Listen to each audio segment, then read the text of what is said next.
আমার মশলাটা পুরো ভাজা হয়ে গেছে। আমি সিদ্ধ করে রাখা কাঁঠালটা দিয়ে দিচ্ছি, নাড়াচাড়া করবো।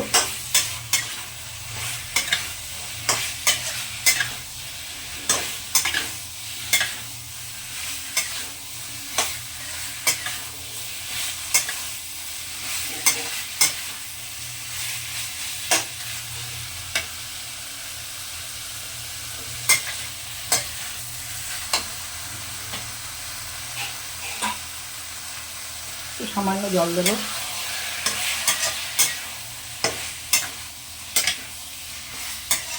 ওকে একটু কষতে হবে, না কষলে ভালো লাগবে না।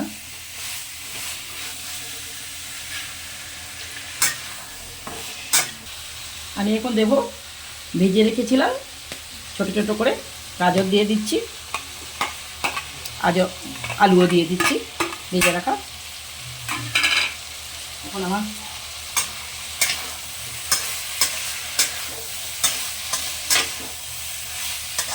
এখন আমি ভেজে রাখা চিংড়ি মাছ কটা দিয়ে দেবো, সব কটাই দিয়ে দেবো আমি।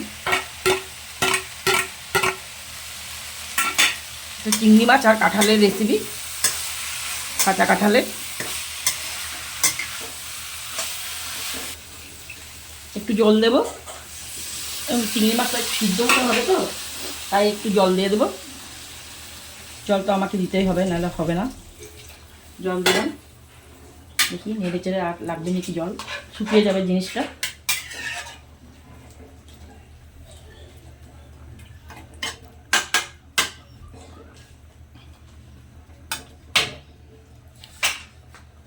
এখন আমি সিদ্ধ হওয়ার জন্য ঢাকনাটা দিয়ে দিচ্ছি। এখন আমি ঢাকনাটা উঠিয়ে দেবো। ওই যে আমার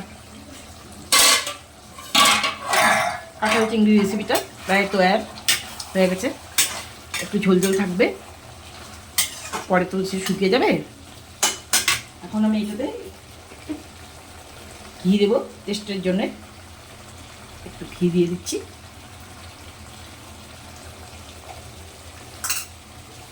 ঘি দিয়ে নাড়াচাড়া করবো।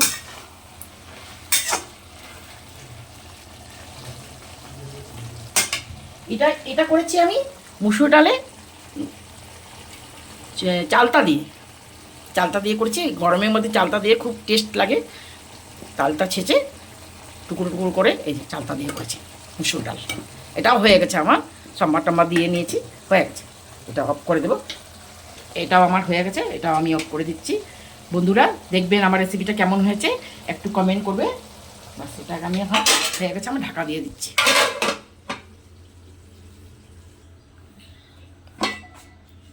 দেখো বন্ধুরা আমার কাঁঠাল চিংড়ির রেসিপিটা কেমন হয়েছে, কেমন কালার হয়েছে, দেখতে কেমন হয়েছে, একটু আমাকে কমেন্ট করেই জানিও, ভালো লাগবে। দেখো